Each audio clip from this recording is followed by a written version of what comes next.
लगातार क्षेत्र के विकास का वादा कर रहे हैं, लोगों से मिल रहे हैं, कितना लोगों से प्यार मिल रहा है और उस वादे पर लोग कितना भरोसा जता रहे हैं सर? जैसे जनता तो ऐसी है, भोली भाली है बेचारी। और चूँकि नेता तो बहुत सारे आते हैं और सभी नेता वादा करते हैं, और इस भोली भाली जनता को अब ये समझना है कि किसका वादा सही है और किसका झूठा है। ये जनता को समझना पड़ेगा, दिमाग लगाना पड़ेगा। मैंने अपने हर भाषण में कहा है कि ये विचार आपका है, ये मंथन आपका है कि इस चुनाव में आपके लिए बेहतर व्यक्ति कौन है, जो आपका हितैषी है, जो वादा करता है तो सच्चा करता है। सच्चा कौन है, ये फैसला उनको लेना है। और मेरे अपने हृदय से पूछिए तो मैं तो जानता हूँ, मैंने प्रदर्शन भी किया है गांधी विधानसभा क्षेत्र में। जब मुझे एमएलए बनने का मौका मिला तो हम तो ईमानदारी से जनता का सेवा किए, किसी को ठगे नहीं, जो बात कहा उसको पूरा किया। तो इन बातों का जांच करे जनता कि मैं जो कह रहा हूँ गलत कह रहा हूँ या सही कह रहा हूँ। और इसीलिए प्यार तो बहुत मिल रहा है। और आपने जो क्वेश्चन किया था कि वादा क्या कर रहे हैं, जनता क्या सोच रही है, इसलिए मैंने ऐसा कहा। और जनता भी अच्छा सोच रही है, क्योंकि जब देखते हैं, आप मिलते हैं लोगों से, तो जो बॉडी लैंग्वेज आप समझते हैं, तो जो जनता का बॉडी लैंग्वेज और जनता का जो भाव, चेहरा का जो एक्सप्रेशन जो दिखता है ना, वो लगता है कि जनता समझ गई है कि जयप्रकाश जी अच्छे व्यक्ति हैं, ये सेवा करेंगे, ठकेंगे नहीं, ये धोखा नहीं देंगे। नेताओं तो 98% नेता धोखा देते हैं, परंतु जयप्रकाश अलग है। ये मैं खुद कह रहा हूँ, पर ये सच बात है, मैं सबसे अलग हूँ। और मैं जो कहूँगा वही, जो करूँगा वही कहूँगा, और जो कहूँगा वही करूँगा। एक तरफ देख रहे हैं सर बीजेपी है, दूसरी तरफ इंडिया गठबंधन है। ऐसे में सर आप निर्दलीय है, आपके लिए राह कितना चुनौतीपूर्ण भरा है सर? देखिए, निर्दलीय और दलीय कोई बड़ा विषय नहीं। बड़ा विषय ये है कि जो नेता है, जो जनप्रतिनिधि जनता चुनना चाहती है, उसके अनुरूप जनप्रतिनिधि कौन खड़ा हुआ है। सब तो चुनाव लड़े हुए हैं, तो चुनाव मैदान में सभी व्यक्ति ही हैं। और ये तो बाद की बात है पार्टी क्या पकड़ रहे हैं, और पार्टी से कोई सेवा नहीं करता है। अगर हम यहाँ अच्छा नहीं रहेंगे, मैं कितना बड़ा पार्टी का आदमी हूँ, तो जनता को कोई लाभ नहीं मिलेगा। जनता को तो लाभ उसके प्रतिनिधि से मिलेगा जिसको वो एमपी बनाता है। पार्टी लाभ नहीं पहुँचाता है, पार्टी वो नेता पहुँचाता है। और आज जनता भी इस बात को जान गई है।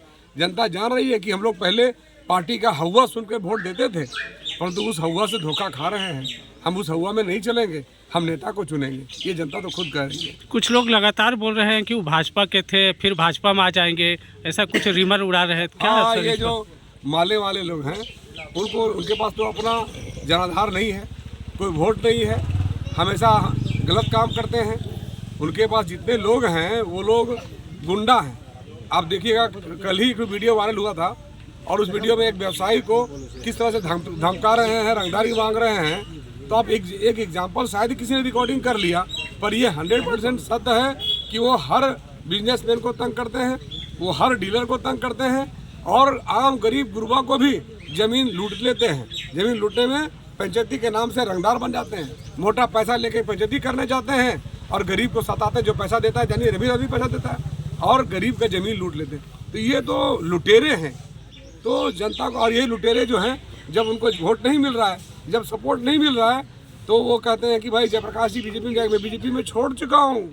मैंने बीजेपी के बड़े बड़े नेता को, आप समझिए, गाली भी दिया है। मैं जनता के विषय को लेकर उनके पास जाता था तो वो बात नहीं सुनते थे, वो इधर का उधर करते थे। तो मैं जनता का सेवा करने के लिए काम करता हूँ, और जब वो इधर का उधर करते थे तो मैंने बीजेपी के बड़े नेताओं को गाली गलौज भी कर दिया है। और समझ सकते हैं कि हमने जिसको गाली गलौज कर दिया, जिसके सिद्धांतों को थू कर दिया, हम वहाँ जाने का कोई सवाल ही नहीं उठता है। हमको तो आज अपना अच्छा मौका मिला है कि मैं निर्दलीय हूँ, और मैं तो निर्दलीय ही रहूँगा। अगर झारखंड मुक्ति मोर्चा मुझे प्रेम से रखे रहेगी तो ठीक है, हम वही हैं। अभी तो पार्टी निकाला भी नहीं, हम वही हैं। अगर निकालेगा भी तो मैं निर्दलीय रहूँगा, या फिर से मैं जाऊँगा, जेएमएम में जाऊँगा, कांग्रेस में जाऊँगा, इसमें कोई दिक्कत नहीं है। आपका सर कौन सा वो एजेंडा हो जिसके पर जनता विश्वास करे और आपके साथ जाना पसंद करे? देखिए, मेरा तो एजेंडा है कि भ्रष्टाचार यहाँ मिटे, और लोगों का काम बहुत सुगमता से सभी सरकारी कार्यालयों में हो। उसके अलावा बेरोजगारों के लिए रोजगार का रास्ता निकालना। तो मैं तो समझ रहा हूँ कि एक विशेष पैकेज के आधार पर हम अपने सांसद मद से लेकर के अन्य विभागों को टटोलते हुए हम कुटीर उद्योगों की स्थापना हम लोकल क्षेत्र में करना चाहते हैं। और सरकार ने पहले बहुत सारे घोषणा किया, परंतु धरातल पर उतरता नहीं है।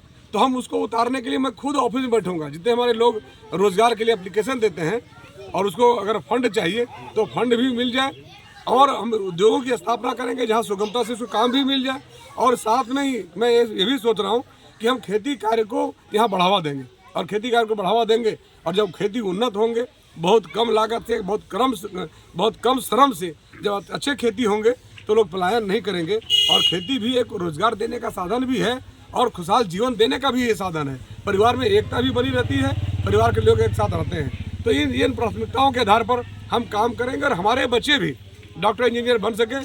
इसलिए हमारी प्राथमिकता होगी कि इंजीनियरिंग कॉलेज, मेडिकल कॉलेज और एग्रीकल्चर यूनिवर्सिटी यहाँ पर खुले, और लॉ कॉलेज भी खोल सके तो उसको भी खोले। ये तमाम चीज़ों को खोलते हुए IAS और IPS के लिए बच्चों को उन्नत कोचिंग व्यवस्था हम करा सकें, ये सारा मेरा प्रयास वहाँ होगा।